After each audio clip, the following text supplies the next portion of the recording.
해질녘 산골 마을의 황토빛 저녁 노을이 초가 지붕을 붉게 물들였습니다. 마을 끝자락에 위치한 낡은 초가집에서는 한 노인의 굽은 등이 마당을 오가고 있었죠. 김도석 할아버지는 75살의 나이에도 매일 아침 해가 뜨기 전부터 일어나 마당을 쓸고 작은 텃밭을 가꾸며 하루를 시작했습니다. 하지만 오늘은 달랐어요. 마당 한쪽에 놓인 돼지우리에서 꿀꿀 소리가 들려오자 김도석은 발걸음을 멈추고 한숨을 내쉬었습니다. 복도나, 오늘도 잘 지냈나? 할아비는 오늘도 별수 없이 지냈다. 복돈이라 불리는 검은 점이 여기저기 박힌 하얀 돼지는 머리를 들어 김도석을 바라보았어요. 2살 된 이 돼지는 어느 날 갑자기 김도석의 집 마당에 나타났고 그날 이후 김도석과 함께 지내왔답니다. 마을 사람들은 복을 가져다 주는 돼지라며 복돈이라 불렀지만 김도석의 삶의 복은 찾아볼 수 없었죠. 집 안으로 들어선 김도석은 낡은 장롱 서랍을 열어 접힌 종이 한 장을 꺼냈습니다. 도박 빚 독촉장이었어요. 빚은 이미 감당할 수 없을 만큼 불어나 있었습니다. 손이 떨리고 가슴이 답답해졌습니다. 김도석은 집 한 구석에 놓인 소주병을 집어들었습니다. 어쩌다 이 지경이 됐을까? 방 한켠에 놓인 가족 사진이 눈에 들어왔습니다. 웃고 있는 딸과 사위, 그리고 손녀의 모습이 담긴 사진이었죠. 이제는 모두 떠나버린 가족들입니다. 김도석의 끝없는 도박과 빚 때문에 딸은 더 이상 아버지를 보지 않겠다며 작년에 마지막으로 방문한 후 연락을 끊었습니다. 돈만 있으면 다시 만날 수 있을까? 머릿속에는 오직 도박으로 큰 돈을 따서 빚을 갚고 가족들에게 인정받고 싶다는 생각뿐이었습니다. 김도석은 벽에 기대어 앉은 채 소주를 들이켰어요. 바깥에서는 복돈이의 꿀꿀거리는 소리가 들려왔습니다. 다음 날 아침 마당에서는 김도석이 복돈이에게 먹이를 주고 있었습니다. 오늘 저녁에 잠깐 나갔다 올 거야. 기다리고 있어. 복돈이는 마치 알아듣기라도 한 듯 고개를 갸웃거렸죠. 김도석은 마당을 나서려는데 갑자기 대문 밖에서 누군가 그를 불렀습니다. 김도석 씨, 나왔어요? 낯선 2 남자가 서 있었습니다. 그들의 얼굴을 본 순간 김도석의 표정이 굳어졌어요. 도박장 주인에게서 보낸 빚쟁이들이었습니다. 이번 주까지 돈을 갚지 않으면 더 이상 기다릴 수 없습니다. 이 집이라도 팔아야 할 거예요. 빚쟁이들이 떠난 후 김도석은 마루에 앉아 머리를 감싸쥐었습니다. 더 이상의 방법이 없었죠. 오직 한 가지, 도박장에 가서 운을 시험해보는 것만이 남아 있었습니다. 마지막 기회다. 이번에는 꼭 따야 해. 저녁이 되자 김도석은 장롱에서 남은 돈을 꺼내 주머니에 넣었습니다. 도박장으로 향하기 위해 대문 앞까지 걸어갔을 때 예상치 못한 일이 벌어졌습니다. 복돈이가 갑자기 우리에서 뛰쳐나와 김도석의 앞을 가로막은 것이죠. 복돈이는 김도석의 바지 자락을 물고 늘어졌습니다. 이게 무슨 짓이야? 비켜. 김도석이 소리쳤지만 복돈이는 움직이지 않았어요. 결국 김도석은 복돈이를 밀어내고 도박장으로 향했지만 마음 한구석이 무거웠습니다. 그날 밤 김도석은 모든 돈을 잃고 빈털터리로 돌아왔어요. 집으로 들어서는 순간 마당에서 그를 기다리고 있던 복돈이가 보였습니다. 다 내 탓이야. 내가 방해만 하지 않았어도. 새벽녘 김도석은 허름한 방에 홀로 앉아 있었습니다. 어젯밤 도박장에서 잃은 돈으로 인해 그의 마음은 완전히 바닥을 쳤어요. 창문 틈으로 들어오는 희미한 새벽빛이 그의 주름진 얼굴을 비추었습니다. 탁자 위에는 작은 약병이 놓여 있었죠. 농약이었습니다. 몇 달 전 텃밭 해충을 잡기 위해 구입한 것인데 오늘은 다른 용도로 사용하려 했습니다. 이제 더는 방법이 없구나. 김도석의 눈에는 절망이 가득했습니다. 가족도 떠나고 빚은 산더미처럼 쌓이고 이젠 집마저 빼앗길 위기에 처했으니 더 이상 살아갈 이유를 찾지 못했습니다. 떨리는 손으로 약병을 집어들었죠. 그 순간 마당에서 복돈이의 울음소리가 들려왔습니다. 아침부터 시끄럽게 굴지 마라. 김도석은 신경 쓰지 않으려 했지만 복돈이의 울음소리는 점점 더 커졌습니다. 결국 그는 한숨을 내쉬며 일어나 마당으로 나갔어요. 복돈이는 평소와 달리 우리 앞에서 안절부절 못하고 있었습니다. 김도석이 다가가자 복돈이는 그의 옷자락을 물고 끌었죠. 뭐야, 배고픈 거냐? 김도석이 먹이통을 확인하자 이미 가득 차 있었습니다. 이상하게 여긴 그가 다시 방으로 들어가려 하자 복돈이는 더 강하게 그의 바지를 물었어요. 마치 뭔가를 말하려는 듯 했습니다. 물그릇이 비었나 확인하기 위해 김도석이 물그릇 쪽으로 향했습니다. 그 순간 복돈이가 앞질러 달려가더니 물그릇을 코로 들이받아 엎어버렸습니다. 물이 김도석의 발에 쏟아졌죠. 이 녀석이 미쳤나? 화가 난 김도석이 복돈이를 밀치자 복돈이는 방 안으로 뛰어들어갔습니다. 당황한 김도석이 쫓아 들어가 보니 복돈이가 탁자 위에 놓인 약병을 코로 밀어 바닥에 떨어뜨렸어요. 약병은 깨지고 내용물이 바닥에 쏟아졌습니다. 이게 무슨 짓이야? 김도석은 소리쳤지만 복돈이는 그저 그를 바라볼 뿐이었습니다. 그 눈빛에는 마치 하지 마세요라고 말하는 듯한 간절함이 담겨 있었죠. 김도석은 한동안 멍하니 서 있다가 천천히 바닥에 주저앉았습니다. 문득 2년 전 비 오던 날, 복돈이가 처음 그의 집에 찾아왔던 기억이 떠올랐습니다. 그날도 비슷한 시간, 새벽녘이었죠. 폭우 속에 젖은 채 떨고 있는 작은 새끼 돼지를 발견했던 순간이 생생했습니다. 김도석은 처음에는 내쫓으려 했지만 돼지의 슬픈 눈빛에 마음이 약해져 임시로 마당에 두기로 했었죠. 그렇게 임시 거처는 영구적인 보금자리가 되었습니다. 넌 왜 하필 내 집에 왔니? 내가 뭘 해줄 수 있다고. 김도석은 복돈이의 등을 쓰다듬었습니다. 어쩐지 마음이 진정되는 느낌이었죠. 그는 바닥에 쏟아진 약을 보며 한참을 생각에 잠겼습니다. 이런 식으로 끝내면 안 되는 건가? 다음 날 김도석은 복돈이를 내쫓기로 결심했습니다. 자신의 삶을 정리하는데 방해가 된다고 생각했기 때문이죠. 하지만 아무리 소리치고 밀어내도 복돈이는 돌아오기만 했습니다. 결국 지친 김도석은 포기했어요. 원래 가족도 날 떠났는데 이 돼지는 왜 이러는 거야? 그날 오후 김도석은 집 뒤편 강가로 향했습니다. 복돈이 없이 조용히 자신의 삶을 마감하기 위해서였죠. 작은 배낭에는 무거운 돌 몇 개가 들어 있었습니다. 그는 강가 언덕에 서서 흐르는 물을 바라보았어요. 몇 걸음만 더 가면 되는 상황이었습니다. 이제 모든 고통에서 벗어날 수 있겠지. 그때 뒤에서 낯익은 꿀꿀 소리가 들렸습니다. 놀란 김도석이 뒤돌아보니 복돈이가 그를 따라온 것이었죠. 숨을 헐떡이며 달려온 복돈이는 김도석의 발치에 털썩 주저앉았습니다. 여기까지 어떻게 따라왔어?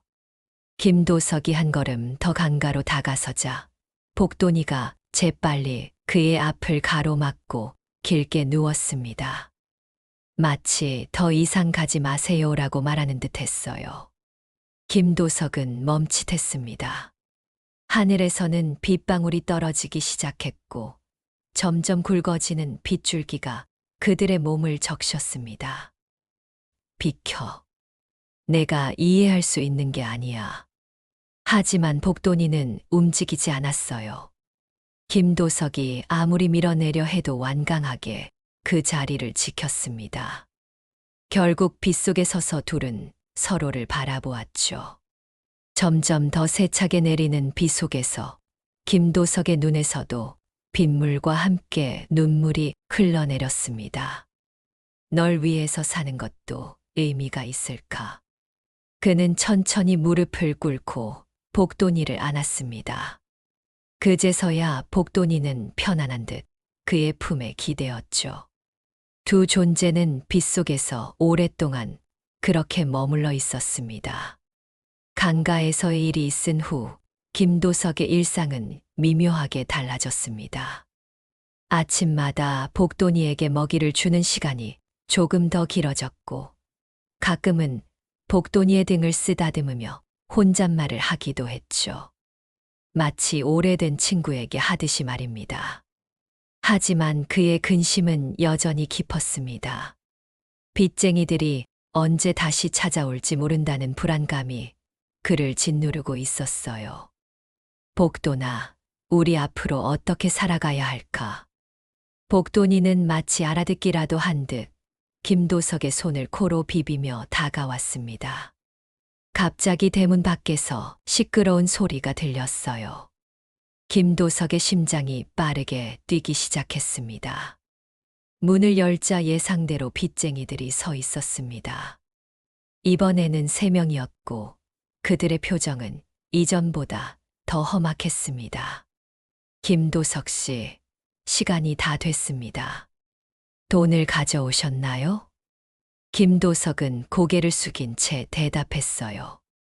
조금만 더 시간을 주시면 더 이상 기다릴 수 없습니다. 이틀 후에 다시 오겠습니다. 그때까지 돈을 마련하지 못하면 이 집은 우리 거예요. 빚쟁이 중 한 명이 마당을 둘러보다가 복돈이를 발견했습니다. 저 돼지는 꽤 살이 쪘네요. 팔면 얼마라도 받을 수 있을 텐데. 김도석의 가슴이 철렁 내려앉았습니다. 빚쟁이들이 떠난 후 그는 마당 한쪽에 웅크리고 앉아 생각에 잠겼습니다. 복돈이를 판다면 얼마간의 돈은 마련할 수 있을지도 모릅니다. 하지만 그것만으로는 빚을 다 갚기에 턱없이 부족했죠. 게다가 복돈이는 이제 그에게 단순한 가축 이상의 존재가 되어 있었습니다. 밤이 깊어가는 동안 김도석은 결단을 내렸습니다. 내일 아침 일찍 복돈이를 데리고 시장에 가기로 했어요. 쉽지 않은 결정이었지만 다른 선택지가 없다고 생각했습니다. 이른 새벽 김도석은 잠에서 깨어났습니다. 창문 너머로 아직 어둠이 가득했어요. 그는 조용히 일어나 복돈이가 있는 마당으로 나갔습니다. 복돈이는 평화롭게 자고 있었죠. 미안하다, 복돈아. 하지만 이것밖에 방법이 없어. 김도석은 손수건으로 복돈이의 목을 묶고 조심스럽게 이끌었습니다. 복돈이는 처음에는 저항했지만 곧 순순히 따라 나섰습니다. 마치 김도석의 마음을 이해하기라도 하는 것처럼 말이죠. 시장으로 가는 길은 멀고 험했습니다. 산길을 따라 2시간 넘게 걸어야 했어요. 김도석의 다리는 아팠지만 그보다 더 아픈 것은 마음이었습니다. 복돈이와 함께한 시간들이 주마등처럼 스쳐 지나갔어요. 비 오는 날 처음 만났던 순간, 아침마다 반갑게 맞아주던 모습, 그리고 자신이 죽으려 했을 때 필사적으로 막아섰던 그날의 기억까지. 정말 이래도 괜찮은 걸까? 시장에 도착하자 이미 많은 상인들과 손님들로 북적이고 있었습니다. 김도석은 가축을 파는 구역으로 향했어요. 한 상인이 복돈이를 유심히 살펴보았습니다. 꽤 좋은 돼지네요. 얼마에 파시려고요? 김도석은 가격을 말했지만 목소리가 떨렸습니다. 상인은 고개를 끄덕이며 돈을 꺼내려 했어요. 그 순간 복돈이가 갑자기 김도석의 옷자락을 물고 흔들기 시작했습니다. 그 눈에는 슬픔과 두려움이 가득했어요. 이 돼지 주인을 잘 따르네요. 상인의 말에 김도석은 복돈이를 바라보았습니다. 눈이 마주치자 복돈이의 눈빛에서 무언가를 느꼈습니다. 신뢰, 의지, 그리고 애정이었을까요? 김도석의 손이 떨렸습니다. 그는 복돈이의 머리를 쓰다듬었어요. 죄송합니다. 생각이 바뀌었습니다. 팔지 않겠습니다. 상인은 의아한 표정을 지었지만 김도석은 이미 복돈이를 데리고 시장을 빠져나가고 있었습니다. 집으로 돌아가는 길, 그의 마음은 혼란스러웠습니다. 빚은 여전히 해결되지 않았고 내일이면 빚쟁이들이 다시 찾아올 것입니다. 하지만 복돈이를 팔 수는 없었어요. 이제 어떻게 해야 하지? 집에 도착한 김도석은 지친 몸을 마루에 뉘었습니다. 마음은 더욱 무거웠죠. 복돈이는 그의 옆에 조용히 누웠습니다. 김도석은 복돈이의 등을 쓰다듬으며 생각에 잠겼어요. 모든 것이 절망적으로 느껴졌습니다. 저녁이 되자 김도석은 마지막 결단을 내렸습니다. 모든 것을 끝내기로 한 것이죠. 그는 헛간에서 오래된 밧줄을 찾아왔습니다. 집 뒤편 커다란 감나무가 있었어요. 그곳이면 충분할 것이라 생각했습니다. 이제 정말 끝이구나. 김도석은 떨리는 손으로 밧줄을 풀어 매듭을 만들기 시작했습니다. 창문 밖으로는 어둠이 깊게 내려앉고 있었어요. 마당에서는 복돈이의 울음소리가 들려왔지만 이번에는 신경 쓰지 않으려 했습니다. 하지만 소리는 점점 더 커지고 간절해졌죠. 이젠 그만. 더는 견딜 수가 없어. 밧줄을 손에 쥐고 밖으로 나가려는 순간 문이 열리고 복돈이가 뛰어들어왔습니다. 복돈이는 곧장 김도석의 손에 있는 밧줄을 향해 달려들었어요.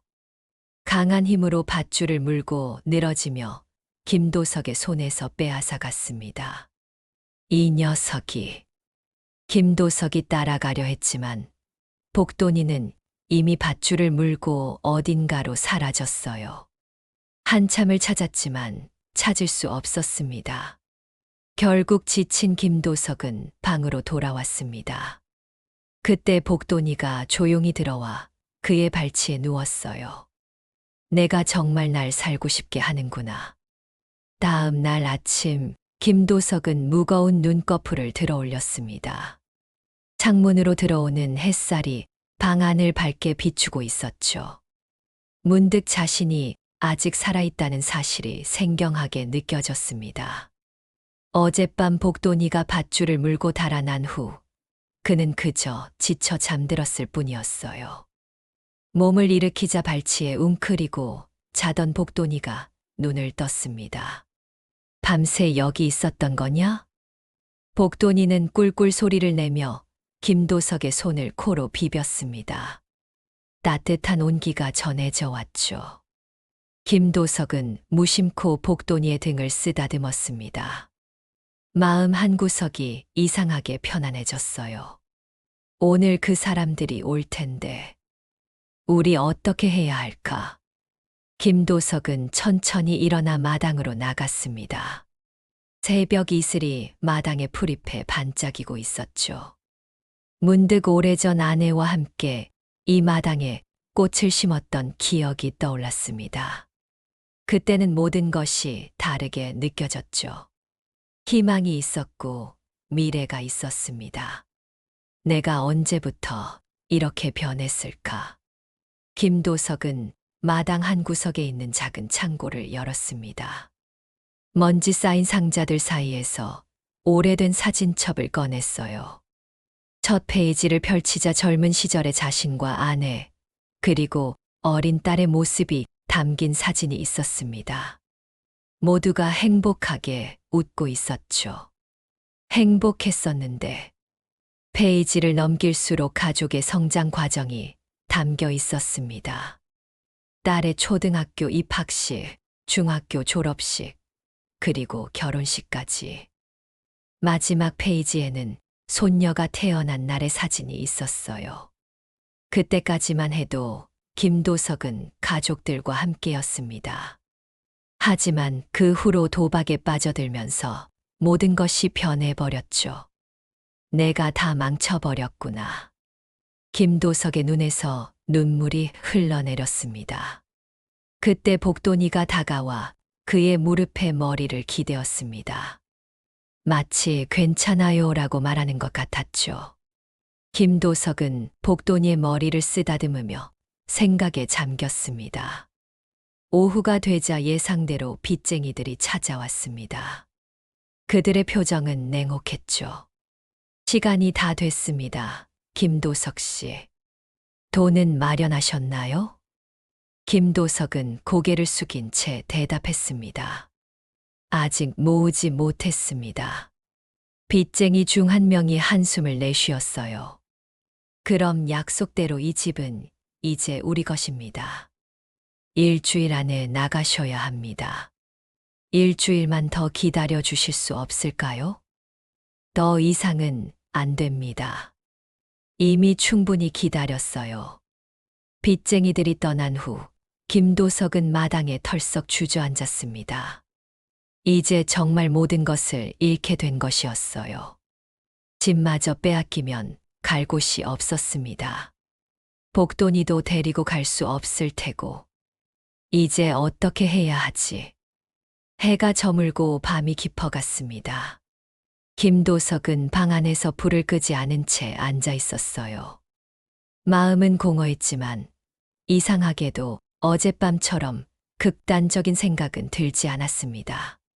대신 복잡한 감정들이 그의 마음을 채우고 있었죠. 밖에서는 복돈이가 마당을 서성이는 소리가 들렸습니다.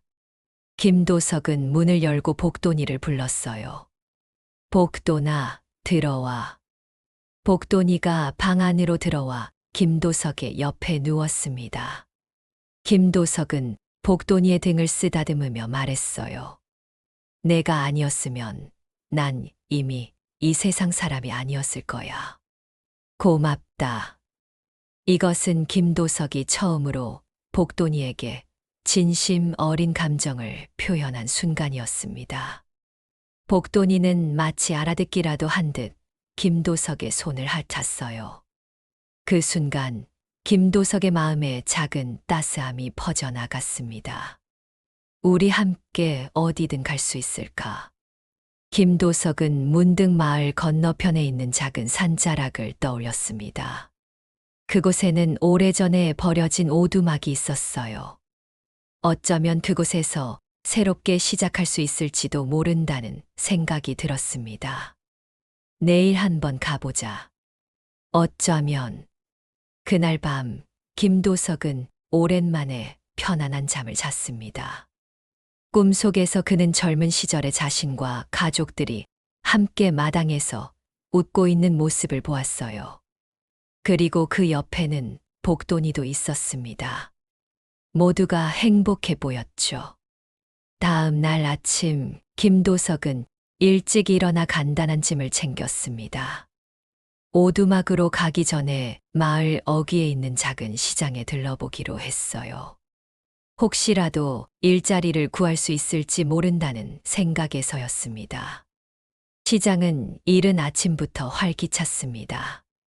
농부들이 갓 수확한 채소를 팔고 어부들은 신선한 물고기를 내놓고 있었죠. 김도석은 복돈이와 함께 시장을 둘러보았습니다. 김도석 아저씨, 오랜만이네요. 익숙한 목소리에 김도석이 돌아보니 예전에 자신의 텃밭 농사를 도와주던 정 씨가 서 있었습니다. 정 씨, 잘 지냈소? 그럼요.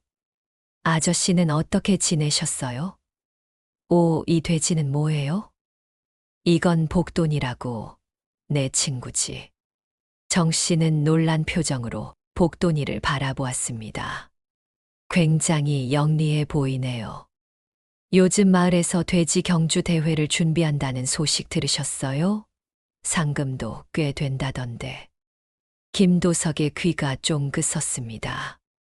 돼지 경주 대회라고? 네, 다음 주 마을 축제 때 열린대요. 영리한 돼지들이 장애물을 통과하고 속도를 겨루는 대회라고 합니다. 1등 상금이 꽤 되더라고요. 김도석은 복돈이를 바라보았습니다. 복돈이는 마치 모든 것을 이해한 듯 그를 올려다보고 있었어요. 어디서 신청할 수 있는지 알고 있소? 마을축제준비위원회 사무실은 작은 건물 2층에 자리하고 있었습니다. 김도석은 복돈이를 데리고 계단을 올라갔습니다. 가슴이 두근거렸죠. 이것이 마지막 기회일지도 모른다는 생각이 들었습니다. 안녕하세요. 돼지 경주 대회에 참가 신청하러 왔습니다. 안내 데스크에 앉아있던 젊은 여성이 고개를 들었습니다. 그녀는 김도석을 보더니 살짝 놀란 표정을 지었어요. 마을에서 김도석의 평판이 좋지 않다는 것을 알고 있었기 때문입니다. 아, 네. 여기 신청서 작성해 주세요. 참가비는 10,000원입니다. 김도석은 주머니를 뒤적거려 잔돈을 꺼냈습니다. 간신히 10,000원을 모을 수 있었어요. 신청서를 작성하며 그는 복돈이를 바라보았습니다. 우리가 이길 수 있을까? 복돈이는 마치 대답하듯 꿀꿀 소리를 냈습니다. 신청을 마친 후 김도석은 대회 규칙과 일정이 적힌 종이를 받았어요. 대회는 이틀 뒤에 열릴 예정이었습니다. 복돈아, 연습 좀 해야겠다. 마을 뒷산으로 향하는 길, 김도석은 생각에 잠겼습니다.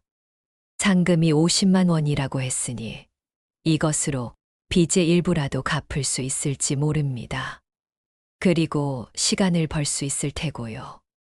하지만 이길 수 있을까? 경쟁자들은 어떤 돼지들일까? 불안한 생각이 꼬리에 꼬리를 물었습니다. 버려진 오두막은 예상보다 상태가 나빴습니다. 지붕 일부가 무너져 내렸고 문은 삐걱거렸죠. 하지만 당장 비를 피할 정도는 되어 보였습니다. 김도석은 오두막 주변에 간단한 장애물 코스를 만들었어요. 나뭇가지와 돌을 이용해서 복돈이가 뛰어넘거나 돌아가야 하는 코스였습니다. 자, 복돈아. 한번 해보자. 처음에는 복돈이도 무슨 일인지 몰라 혼란스러워했습니다. 하지만 김도석이 인내심을 갖고 지도하자 놀랍게도 금방 코스를 이해하기 시작했어요. 몇 번의 시도 끝에 복돈이는 빠른 속도로 장애물을 통과할 수 있게 되었습니다. 정말 영리하구나. 김도석의 얼굴에 오랜만에 미소가 번졌습니다. 그들은 해가 질 때까지 연습을 계속했어요. 밤이 되자 오두막 안에 작은 불을 피우고 함께 몸을 녹였습니다. 집을 떠나 이곳에서 지내는 것은 이상하게도 자유롭게 느껴졌습니다. 복돈아, 내일도 열심히 연습하자. 우리가 이기면 좋겠다. 복돈이는 김도석의 옆에 누워 편안하게 잠이 들었습니다. 김도석도 오랜만에 희망찬 마음으로 잠이 들었어요. 다음 날도 그들은 열심히 연습했습니다. 복돈이는 점점 더 빠르고 정확하게 코스를 통과했어요. 때로는 김도석이 지시하기도 전에 알아서 행동하기도 했습니다. 마치 김도석의 마음을 읽기라도 하는 것 같았죠. 넌 정말 특별한 녀석이구나. 저녁이 되자 김도석은 마을로 내려가 내일 대회에 대한 정보를 더 알아보기로 했습니다.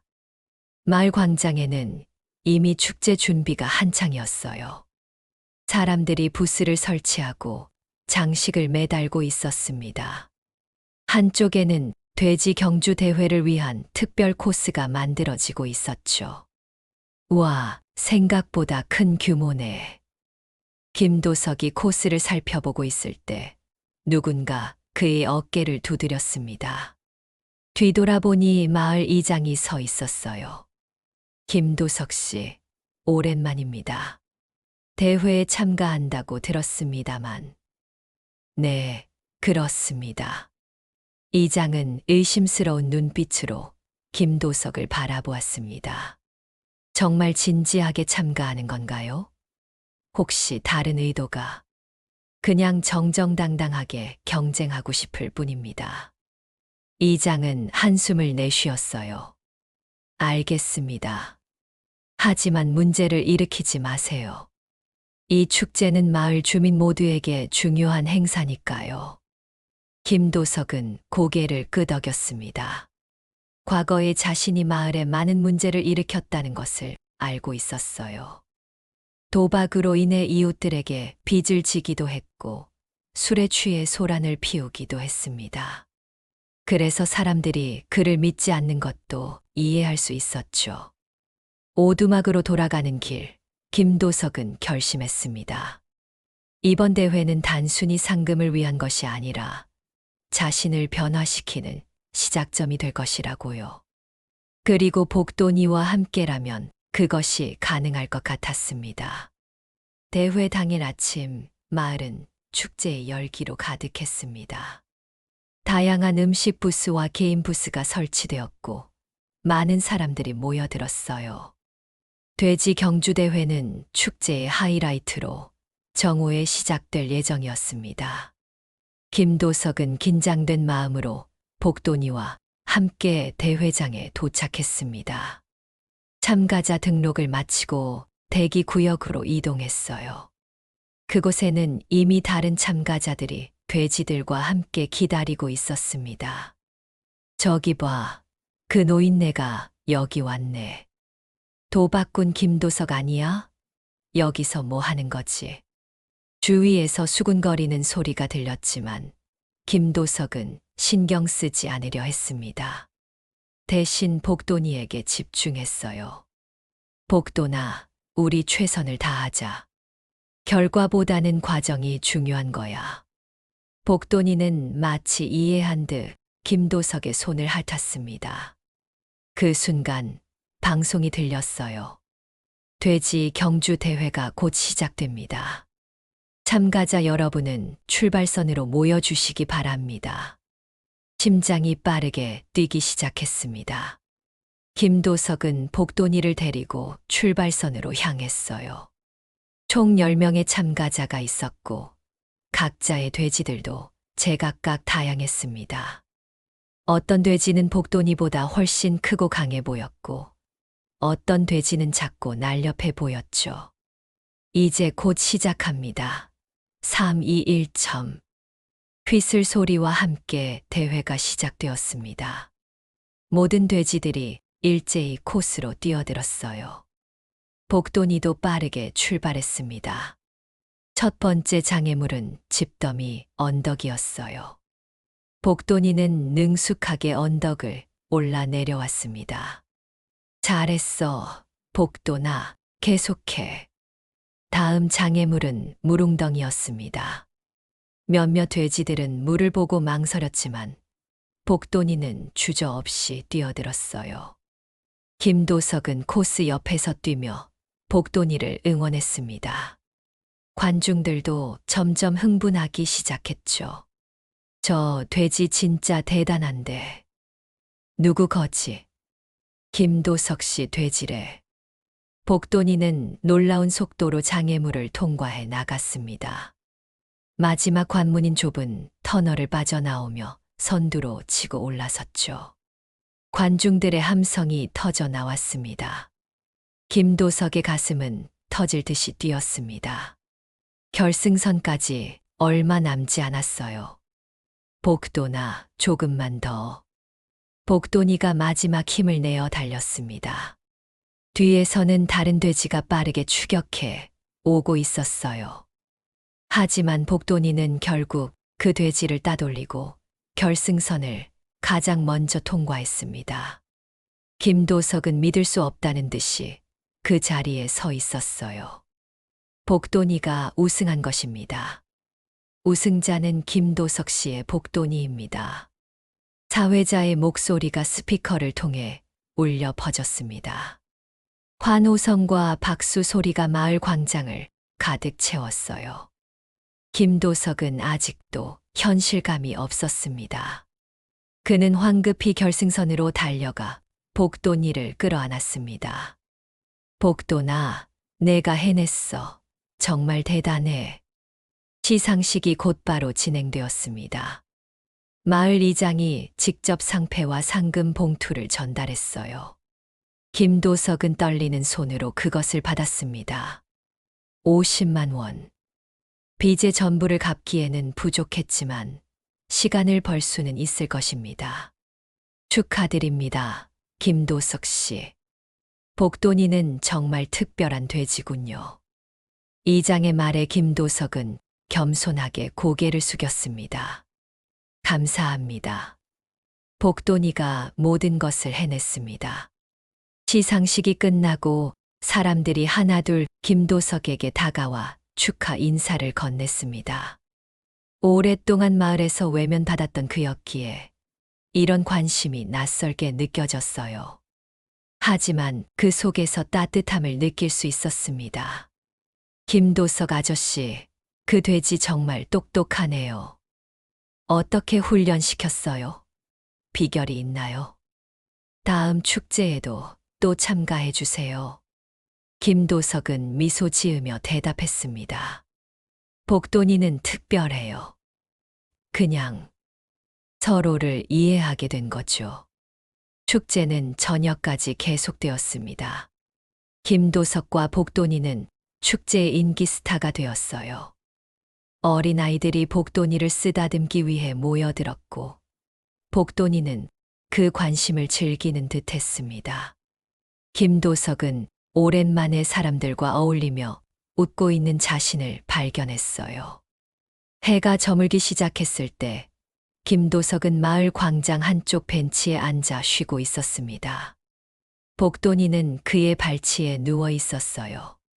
주머니 속의 상금 봉투가 묵직하게 느껴졌습니다. 내일은 빚쟁이들을 찾아가 상황을 설명하고 시간을 요청해야겠다고 생각했습니다. 아버지. 갑자기 들려온 목소리에 김도석은 고개를 들었습니다.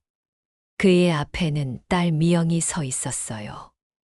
그리고 그 옆에는 7살쯤 되어 보이는 손녀 수아가 있었습니다. 김도석은 자리에서 벌떡 일어났습니다. 미영아. 미영은 어색한 표정으로 서 있었습니다. 돼지 경주 대회를 보러 왔어요. 아버지가 참가한다는 소식은 몰랐는데 우연히 보게 됐네요. 김도석은 말을 잇지 못했습니다. 1년 만에 보는 딸의 모습이었습니다. 그 사이 조금 더 성숙해 보였지만 여전히 그의 소중한 딸이었죠. 이게 그 유명한 복도니예요. 수아가 호기심 어린 눈으로 복도니를 가리켰습니다. 김도석은 고개를 끄덕였어요. 그래, 이게 복도니란다. 할아버지 친구지. 수아는 조심스럽게 복도니에게 다가갔습니다. 복도니는 아이를 경계하는 듯했지만 곧 편안하게 수아가 자신을 쓰다듬도록 허락했어요. 수아의 웃음소리가 퍼졌습니다.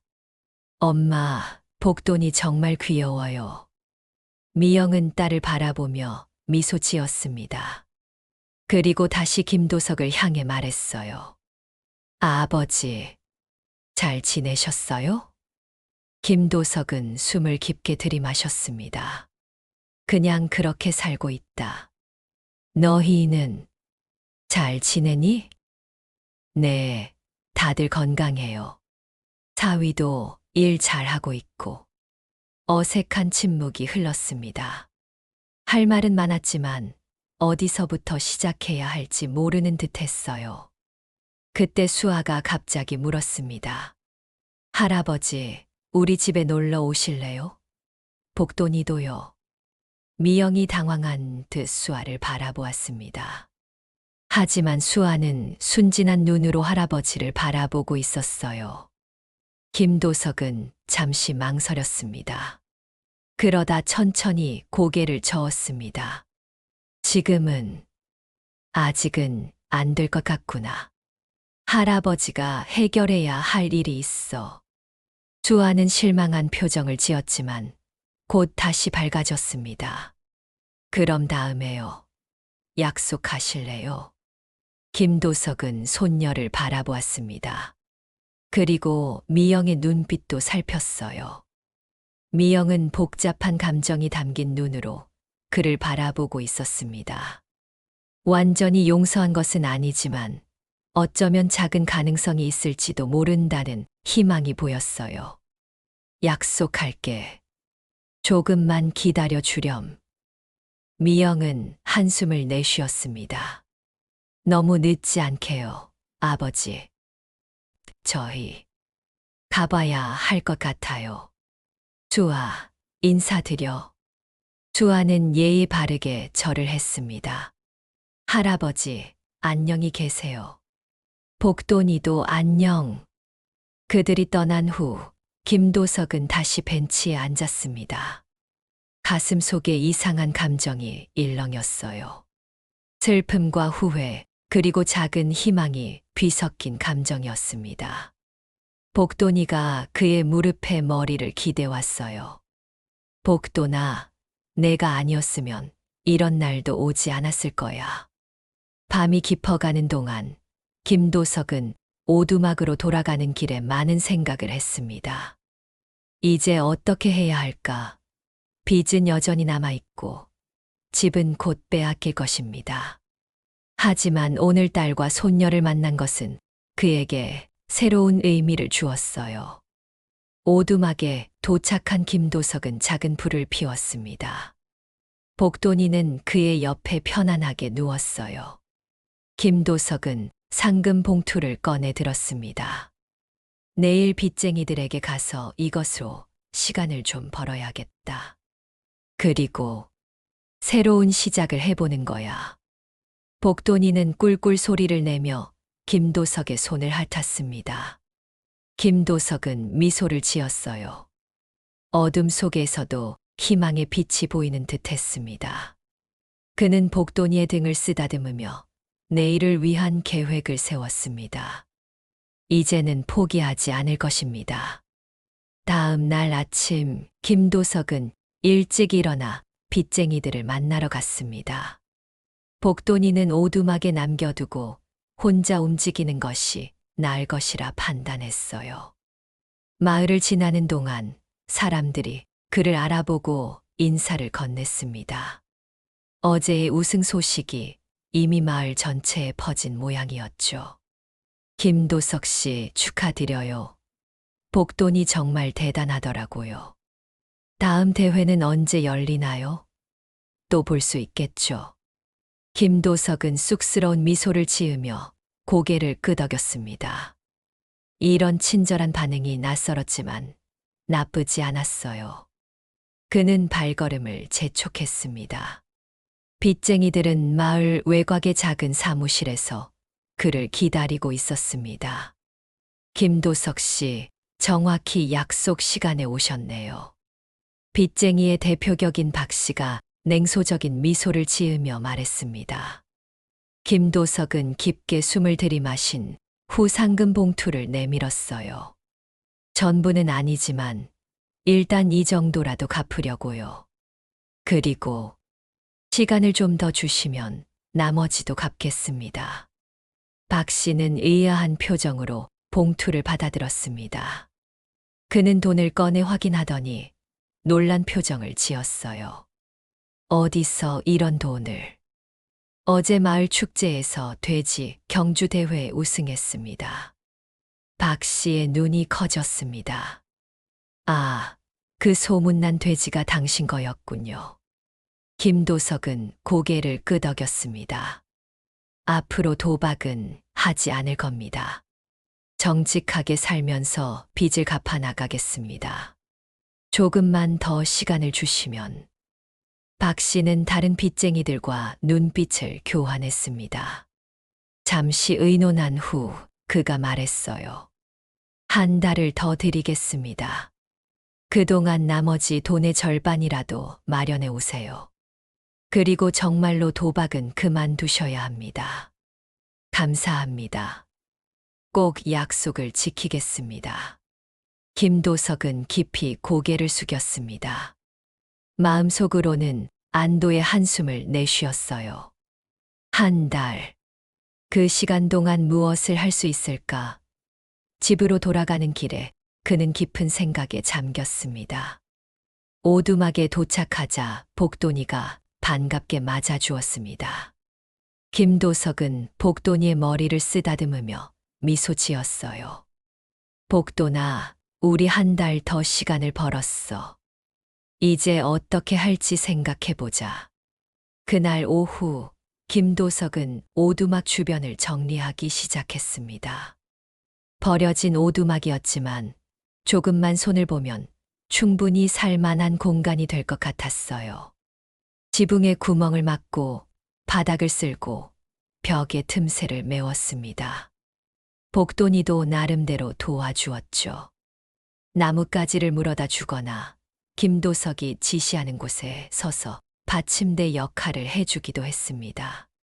넌 정말 사람보다 더 영리하구나. 작업을 마치고 나니 해가 저물고 있었습니다. 김도석은 오두막 앞에 앉아 저녁노를 바라보았어요. 문득 딸과 손녀의 얼굴이 떠올랐습니다. 그들과 다시 가족이 될 수 있을까? 김도석은 주머니에서 작은 수첩을 꺼냈습니다. 오랫동안 사용하지 않았던 것이었죠. 그는 천천히 연필을 들어 글을 쓰기 시작했습니다. 미영아, 아빠가 정말 미안하다. 편지를 쓰는 동안 김도석의 눈에서는 눈물이 흘러내렸습니다. 그동안 자신이 얼마나 어리석게 살아왔는지, 가족들에게 얼마나 큰 상처를 주었는지 깨달았어요. 이제라도 늦지 않게 바로잡고 싶었습니다. 다음 날, 김도석은 마을로 내려가 우체국에서 편지를 붙였습니다. 그리고 마을 게시판을 살펴보았어요. 일자리를 구하기 위해서였습니다. 몇 가지 구인 광고가 눈에 띄었지만 대부분 젊은이들을 위한 것이었죠. 그의 나이에 할 수 있는 일은 많지 않아 보였습니다. 김도석 씨. 뒤에서 들려온 목소리에 그가 돌아보니 마을의 농기구 상점 주인인 최 씨가 서 있었습니다.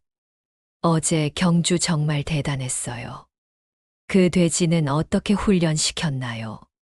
김도석은 미소 지으며 대답했습니다. 특별한 방법은 없었어요. 서로 이해하고 신뢰하는 것이 중요했던 것 같습니다. 최 씨는 고개를 끄덕였습니다. 혹시 일자리를 찾고 계신가요? 요즘 제가 나이가 들어 가게 일을 혼자 하기 힘들어서요. 시간제로라도 도와주실 수 있을까 해서요. 김도석의 눈이 커졌습니다. 예상치 못한 제안이었어요. 정말요? 물론이죠. 할 수 있습니다. 급여는 많지 않지만 성실하게 일하시면 충분히 생활하실 수 있을 거예요. 김도석은 감격스러운 마음으로 최 씨와 악수했습니다. 이것은 새로운 시작이었어요. 그는 서둘러 오두막으로 돌아가 복돈이에게 소식을 전했습니다. 복돈아, 내가 일자리를 구했어. 이제 조금씩 빚도 갚고 새 출발을 할 수 있을 거야. 복돈이는 마치 이해한 듯 기쁜 듯이 뛰어다녔습니다. 김도석은 웃으며 복돈이를 끌어안았어요. 그의 마음은 오랜만에 평화로움을 느꼈습니다. 일주일이 지나고 김도석은 최 씨의 가게에서 성실하게 일했습니다. 오전에는 가게에서 일하고 오후에는 오두막을 수리하며 생활했어요. 복돈이는 종종 가게까지 그를 따라왔고 손님들의 인기 스타가 되었습니다. 특히 아이들은 복돈이를 보기 위해 일부러 가게를 찾기도 했죠. 어느 날 오후 김도석이 가게 앞을 쓸고 있을 때 익숙한 차 한 대가 멈춰 섰습니다. 차에서 내린 사람은 그의 딸 미영이었어요. 김도석은 빗자루를 내려놓고 딸을 바라보았습니다. 미영아, 아버지 편지 받았어요. 미영의 목소리는 조금 떨렸습니다. 김도석은 숨을 깊게 들이마셨어요. 들어와서 얘기할까? 그들은 가게 뒤편의 작은 정원에 앉았습니다. 잠시 어색한 침묵이 흘렀어요. 일하시는 모습이 새롭네요. 그래. 늦게 시작했지만 바르게 살아보려고. 미영은 한숨을 내쉬었습니다. 아버지, 편지에 쓰신 것처럼 정말 도박을 끊으신 건가요? 그럼, 이제 다시는 안 해. 약속할게. 미영의 눈에 눈물이 고였습니다. 수아가 할아버지 보고 싶다고 계속 말해요. 복돈이도요. 김도석의 가슴이 뭉클해졌습니다. 나도 너희가 보고 싶었다. 8장. 가을이 깊어가는 어느 토요일 오후, 김도석은 자신의 작은 텃밭을 돌보고 있었습니다. 오두막 주변에 만든 텃밭에서는 무와 배추, 고추 등이 무럭무럭 자라고 있었어요. 김도석은 흙 묻은 손으로 이마에 땀을 닦았습니다. 따스한 가을 햇살이 그의 얼굴을 비추었죠. 복돈아, 오늘 날씨 참 좋지? 복돈이는 텃밭 한쪽에서 김도석을 바라보고 있었습니다. 이제는 텃밭 일도 함께 돕는 든든한 동반자였어요. 김도석이 괭이질을 하면 복돈이는 코로 흙을 파헤치며 돕기도 하고 때로는 물을 나르는 일도 도와주었습니다. 할아버지, 갑작스러운 목소리에 김도석이 고개를 돌렸습니다. 텃밭 입구에는 손녀 수아가 서 있었어요. 그 뒤로는 미영과 사위 준호가 미소 지으며 서 있었습니다. 김도석은 서둘러 일어났습니다. 어서 와라. 오늘 올 줄은 몰랐는데. 수아는 달려와 김도석을 안았습니다. 그동안 몇 번의 만남을 통해 할아버지와 친해진 수아는 이제 김도석에게 스스럼 없이 다가왔어요. 할아버지, 우리 오늘 여기서 다 같이 저녁 먹을 거예요. 엄마가 그랬어요. 미영이 다가와 김도석에게 인사했습니다.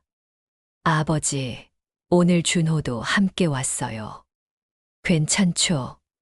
김도석은 사위를 바라보았습니다. 준호는 조금 어색한 표정이었지만 정중히 고개를 숙여 인사했어요. 김도석은 마음이 뭉클해졌습니다. 사위는 그동안 한 번도 만나지 않았었죠. 고마워, 준호 씨. 와줘서 반가워. 아버님, 저도 뵙고 싶었습니다. 복돈이가 수아를 발견하고 꿀꿀거리며 다가왔습니다. 수아는 기쁜 비명을 지르며 복돈이에게 달려갔어요. 복돈아, 보고 싶었어. 김도석은 가족들을 오두막으로 안내했습니다. 작고 소박한 공간이었지만 그동안 정성껏 꾸며놓은 흔적이 역력했어요. 벽에는 직접 그린 그림들이 걸려 있었고 창가에는 작은 화분들이 놓여 있었습니다. 그리고 벽 한쪽에는 가족 사진이 걸려 있었죠. 아버지, 많이 바뀌셨네요. 미영이 방 안을 둘러보며 말했습니다. 김도석은 쑥스러운 듯 웃었어요. 그래, 이제 내 나이에 맞게 살아보려고. 준호가 가져온 보따리를 풀었습니다. 김치찌개와 불고기, 각종 반찬들이 담긴 그릇이 하나씩 나왔어요. 온 가족이 둘러앉아 오랜만에 함께하는 식사를 시작했습니다. 복돈이도 방 한쪽에서 특별한 먹이를 받아 먹으며 그들과 함께했죠. 아버지, 마을에서 소문 들었어요. 요즘 어린이들에게 농사 가르치는 일도 하신다면서요. 김도석은 고개를 끄덕였습니다. 응, 마을 학교에서 일주일에 한 번 아이들에게 텃밭 가꾸는 법을 가르쳐. 복돈이도 함께 가서 도와주고. 할아버지, 우리 학교에도 와주세요. 친구들이 복돈이 보고 싶어 해요. 주아의 요청에 모두가 웃었습니다. 식사를 마친 후 그들은 오두막 앞 작은 마당에 앉아 차를 마셨어요. 가을 하늘은 맑고 높았고 산에서 불어오는 바람은 시원했습니다. 아버지, 사실 오늘 중요한 얘기가 있어서 왔어요. 미영의 목소리가 진지해졌습니다. 김도석은 긴장한 표정으로 딸을 바라보았어요. 우리가 이사를 하기로 했어요. 준호가 새 직장을 구해서 마을 근처로 오게 됐어요. 김도석의 눈이 커졌습니다. 여기 마을로? 준호가 고개를 끄덕였습니다. 네, 아버님. 마을에 새로 생긴 농업연구소에서 일하게 됐습니다. 가족들이 함께 지내는 것이 좋을 것 같아서. 김도석은 말을 잇지 못했습니다. 가슴이 벅차오르는 느낌이었어요. 그래서 아버지께 제안이 있어요. 미영이 조심스럽게 말을 이어갔습니다. 우리가 구한 집이 꽤 넓은데 아버지도 함께 사시면 어떨까요? 수아도 할아버지와 함께 지내고 싶어 하고. 정말 괜찮겠니? 김도석의 목소리가 떨렸습니다. 그는 사위를 바라보았어요. 준호는 따뜻한 미소를 지으며 고개를 끄덕였습니다. 아버님, 우리 가족이 되어주세요. 수아가 김도석의 팔을 잡고 흔들었습니다. 할아버지, 같이 살자요. 복돈이도 데려와요. 김도석은 복돈이를 바라보았습니다. 복돈이는 마치 모든 것을 이해한 듯 그의 곁에 다가와 머리를 기대었어요. 김도석의 눈에서는 눈물이 흘러내렸습니다. 고마워. 정말 고맙다. 그날 저녁 가족들이 떠난 후 김도석은 오두막 앞에 앉아 별을 바라보았습니다. 복돈이는 그의 옆에 누워 있었어요. 마음이 평온했습니다. 몇 개월 전만 해도 상상할 수 없었던 일들이 일어나고 있었습니다. 복돈아, 우리 새 출발을 하게 됐어. 한 달 후, 김도석은 빚을 모두 갚았습니다. 가게에서 일한 급여와 딸 가족의 도움으로 마침내 모든 빚에서 해방된 것이죠. 그리고 그는 복돈이와 함께 딸 가족의 집으로 이사했습니다. 넓은 마당이 있는 새 집에서 복돈이는 더 행복해 보였어요. 김도석은 마을 학교에서 아이들에게 농사를 가르치는 일을 계속했습니다. 복돈이는 그의 든든한 조수였어요. 사람들은 김도석과 복돈이를 마을의 자랑으로 여기기 시작했습니다. 과거의 도박꾼이 아닌 지혜로운 노인과 그의 특별한 친구로 말이죠. 할아버지, 이거 봐요. 제가 그린 그림이에요. 수아가 들고 온 그림에는 김도석, 미영, 준호, 수아, 그리고 복돈이가 함께 있는 모습이 그려져 있었습니다. 가족의 모습이었죠. 김도석은 그림을 받아들고 미소 지었습니다. 정말 예쁘게 그렸구나. 저녁 식사 시간, 온 가족이 테이블에 둘러앉았습니다. 복돈이도 특별히 식탁 옆에 자리를 마련받았어요. 준호가 건배를 제안했습니다. 우리 가족의 건강과 행복을 위해 모두가 잔을 들어 부딪혔습니다. 김도석은 주변을 둘러보았어요. 딸과 사위, 손녀, 그리고 복돈이 그의 가족이었습니다. 이제 그는 알았습니다. 진정한 행복은 도박이나 돈에 있는 것이 아니라 바로 이런 순간에 있다는 것을요. 밤이 깊어갈 무렵 김도석은 방 창문 앞에 서서 달을 바라보았습니다. 복돈이는 그의 발치에 누워 있었어요. 김도석은 복돈이의 등을 쓰다듬었습니다. 고맙다, 복돈아. 내가 없었다면 이런 날은 오지 않았을 거야. 내가 내 삶을 구했어. 복돈이는 그를 바라보며 꿀꿀 소리를 냈습니다. 김도석은 웃으며 고개를 끄덕였어요. 그들은 서로를 이해했습니다. 때로는 말보다 더 깊은 이해가 있는 법이니까요. 창밖으로 보이는 하늘에는 무수한 별들이 빛나고 있었습니다. 김도석은 별들을 바라보며 생각했어요. 인생이란 때로는 예상치 못한 방향으로 흘러가지만 결국 모든 것은 제자리를 찾아가는 것인지도 모른다고요. 그리고 그 여정에서 복돈이 같은 특별한 만남이 있다면 그것이야말로 진정한 행운이라는 것을요. 복돈아, 함께 해줘서 고맙다. 시청해주셔서 감사합니다. 구독과 좋아요는 더 재미있고 감동적인 이야기를 만드는데 큰 힘이 됩니다. 오늘 하루도 행복하세요. 감사합니다.